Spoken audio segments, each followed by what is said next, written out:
नमस्कार दोस्तों, big breaking में आप सभी का स्वागत करता हूं। बहुत दिनों के बाद ये ब्रेकिंग आप लोगों के बीच हम लेकर आ रहे हैं, लेकिन ये चौंकाने वाला खुलासा, एक ऐसा खुलासा जिससे आप चौंक जाएंगे और यहां से आप कहीं ना कहीं इलेक्ट्रॉनिक वोटिंग मशीन पर फिर से भरोसा करना थोड़ा कम कर देंगे, या ये कहेंगे आपकी शायद ये जो चुनाव अभी बीते हैं, लोकसभा चुनाव, उसमें खूब धांधली हुई है और यहां एनडीए की जो सरकार बनी, नरेंद्र मोदी जिस पर विराजमान है प्रधानमंत्री की कुर्सी पर, वो कहीं ना कहीं बेईमानी के सहारे यहां तक पहुंची हुई ये सरकार है, ऐसा माना जा सकता है। क्योंकि अलग अलग जगहों से अलग अलग तस्वीरें जो आ रही थी अभी तक, उसकी चर्चा तो हो ही रही थी, लेकिन इस बीच एक खुलासा, और ऐसा खुलासा जिसके बाद से कहीं ना कहीं ये जितनी भी अभी तक संभावनाएं, आशंकाएं व्यक्त की जा रही थी, उस पर एक तरह से कहा जाए तो निशान लगाते हुए, वो निशान जिसमें कहीं ना कहीं आप ये मानने के लिए तैयार हो जाते हैं कि हां सचमुच यहां धांधली हुई है।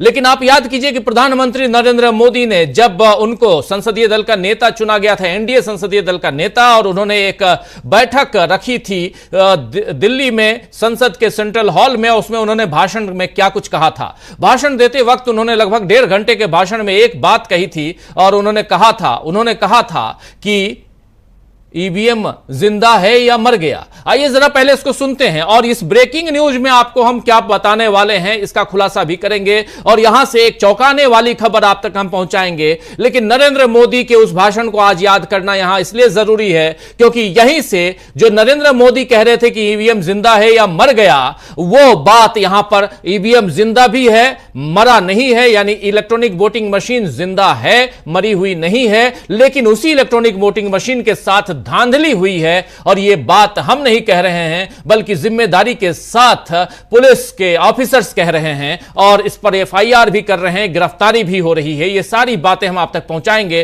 पहले नरेंद्र मोदी को सुनते हैं कि क्या कुछ कह रहे थे सेंट्रल हॉल में जब भाषण दे रहे थे। तो मैं तो अपने काम में कुछ व्यस्त था, बाद में फोन आना शुरू हो गए, तो मैंने किसी को पूछा, यार ये तो ठीक है आंकड़े वांकड़े, तो मुझे ये बताओ कि ईवीएम जिंदा है कि मर गया।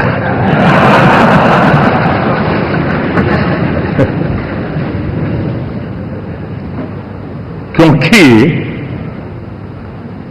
ये लोग तय करके बैठे थे कि भारत के लोकतंत्र और लोकतंत्र की प्रक्रिया के प्रति विश्वास ही लोगों का उठ जाए, और लगातार ईवीएम को गाली देना। और मुझे तो लगता था कि शायद इस बार वो ईवीएम की अर्थी का जुलूस निकालेंगे, लेकिन 4 जून शाम आते आते उनको ताले लग गए, ईवीएम ने उनको चुप कर दिया।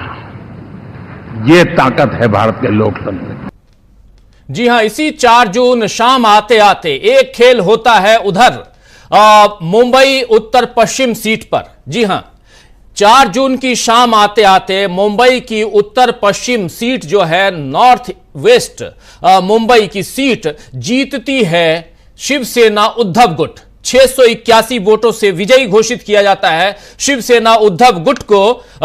लेकिन शिवसेना उद्धव गुट के अमोल कीर्तिकर को 681 सीटों से वोटों से उन्हें विजयी घोषित किया जाता है। लेकिन शिवसेना शिंदे गुट के रविंद्र वायकर ने इस पर आपत्ति जताई, और इसके बाद रिकाउंटिंग होती है, और शिवसेना शिंदे गुट के रविंद्र वायकर को जीता हुआ घोषित किया जाता है मात्र 48 वोट से।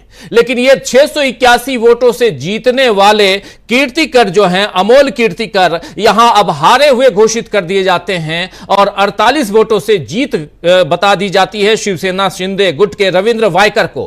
कहानी यहां से शुरू होती है दोस्तों, कहानी यहां से खत्म नहीं होती है, बल्कि कहानी यहां से शुरू होती है। ये जो आप अखबार देख रहे हैं, वायकर किन booked for counting day breach, counting day breach, यहीं से शुरुआत होती है। और यह बुक कैसे किया जाता है, कैसे गिरफ्तार किया जाता है, कैसे एफआईआर दर्ज होता है, यह पूरी कहानी आज हम आप तक लेकर आए हैं। और यहीं से यह जो पूरा का पूरा मामला, यह जो लोकसभा का भी चुनाव बीता है, इस चुनाव में क्या और भी धांधली हुई है, यह समझने की कोशिश करेंगे। हमारे साथ जुड़े हुए हैं, इस चर्चा में भाग ले रहे हैं हमारे साथी वरिष्ठ पत्रकार, हमारे साथी प्रशांत टंडन जी। उनका भी स्वागत करते हैं। प्रशांत जी, आपका स्वागत है। और यहां से एक बड़ा खुलासा जो आज हम अपने दर्शकों तक रख रहे हैं, यहां थोड़ी सी बात मैंने रखी है कि कैसे अमोल कीर्तिकर, शिंदे गुट के अमोल कीर्तिकर जो हैं उद्धव गुट के हैं, शिवसेना और मुंबई नॉर्थ वेस्ट सीट से वो जीते हुए 681 सीटों से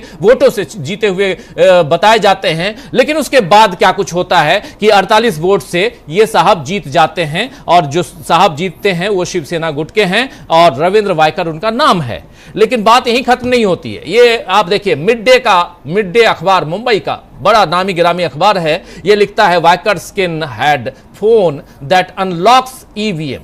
उनके पास वायकर, यानी कौन वायकर? तो ये रविंद्र वायकर जो जीते हुए 48 वोटों से जीते हुए घोषित किए जाते हैं। इनका जो एक रिलेटिव है वो उस फोन को लेकर वहां काउंटिंग सेंटर पे जाता है, नेस्को जहां पर ये काउंटिंग हो रही थी वहां जाता है, जिसका कनेक्शन जिसको वाईफाई के जरिए जोड़ा गया था ईवीएम से, इलेक्ट्रॉनिक वोटिंग मशीन से। ओटीपी रिसीव करके आप ईवीएम को हैक कर सकते थे। और ये सारी बातें, सारे खुलासे किए गए हैं पुलिस के द्वारा जब एफआईआर दर्ज किया गया है।